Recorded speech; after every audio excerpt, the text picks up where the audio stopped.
જીવનમાં કોઈ પ્રત્યે દયાભાવ જાગે એ સહજ છે, પણ એમાં આસક્તિ થઈ જવી એ તમારા પતનનું કાર્ય છે. આટલી સંપત્તિ છોડીને જે માણસ ભગવાનનું ભજન કરવા માટે પુલ્હાશ્રમમાં રહેતા હતા, એને હરિહરિમાંથી મન નીકળી ગયું અને ધીમે ધીમે હરિણ હરિણ હરિણ તરીકે થઈ ગયું. અને ઘટના એવી ઘટી છે કે એ હરણનું બચ્ચું એકવાર જતું રહ્યું આશ્રમમાંથી મોટું થયા પછી, અને એ હરણના બચ્ચાને શોધવા માટે ભરતજી મહારાજ જંગલમાં ભટકે છે.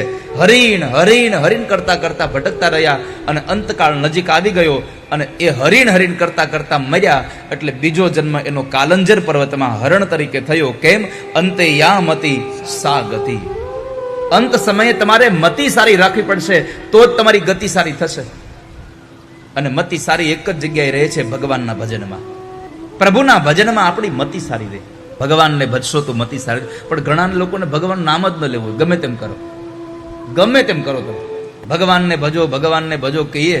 પણ એક વાત કહું તમને વૈષ્ણવો, કે તમારે અંત સમયે જો ભગવાનને યાદ કરવા હોય તો તમારે પહેલેથી જ ભગવાનને યાદ કરવાનું ચાલુ કરવું પડશે. નહીં તો છેલ્લે સમયે મરતા મરતા તમારાથી ભગવાનનું નામ નહીં નીકળાય. કારણ કે આપણી આસક્તિ પહેલેથી બીજામાં હોય છે. આપણી આસક્તિ પહેલેથી જ અન્યત્ર જગ્યાએ લાગેલી હોય છે. એક બાપા બરાબર બીમાર પડ્યા અને આમ તમે જુઓ તો જીભ બીભ વહી ગઈ. ઓસરીમાં ખાટલો નાખી દીધો અને હવે તો છેલ્લા ડહકા હોય એવું લાગ્યું. તો દીકરાઓ બધા ભેગા થયા, દીકરાની બહુ બધા આસપાસ આવી ગયા, દીકરાના છોકરા આવી ગયા.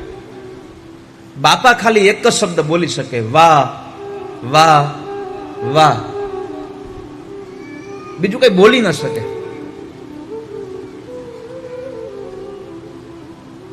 દીકરાઓ કહે છે કે ભાઈ બાપુજી કંઈક કહેવા માંગે છે. ત્યાં મોટા દીકરાને વહુએ કીધું કે બાપુજી વાહ વાહ કરે છે એટલે વારસામાં કંઈક દેવાનું એને ઈચ્છા છે, પણ બોલી નથી શકતા. કંઈક વારસામાં દેવું લાગે છે એને. ત્યાં નાના દીકરાની વહુએ કીધું કે વારસામાં કદાચ નહીં, પણ એમ કહેતા છે વાડામાં કંઈક દાટ્યું છે, એટલે એ વાહ વાહ કરે છે પણ કઈ બોલી નથી. હવે શું કરશું? એટલે મોટા દીકરાને વહુએ કીધું કામ કરો, ડોક્ટરને બોલાવો. બાપુજીએ કઈક ખજાનો ડાયટો હશે તો આપણને મળી જશે, ડોક્ટરને બોલાવો. ડોક્ટરને બોલાવ્યા. ડોક્ટર આવ્યા. ડોક્ટરને બધા એક હારે આમ અકળાઈને કીધું, ડોક્ટર સાહેબ ગમે તેમ કરો, અમારા બાપુજી એકવાર બોલે એવું કરી દો. ડોક્ટર સાહેબ આમ હાથ તપાસ્યો, બધું કર્યું, લાગતું નથી કે બોલે એવું. અરે સાહેબ ગમે તેમ કંઈક કરો ને. ડોક્ટરે કીધું એક કામ કરો, 25,000 નું એક ઇન્જેક્શન આવે,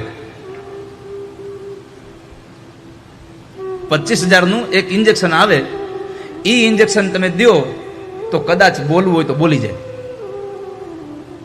બે વોવે હામું હામું જોયું કે આ 25,000 નો ખર્ચો ભોગવશે કોણ? તો પછી નક્કી કર્યું કે બાપુજી 25,000 નું ઇન્જેક્શન દઈને બોલે તો એટલું જ કહેવાના છે કે વાડામાં આ જગ્યાએ મેં વારસો ડાટ્યો છે.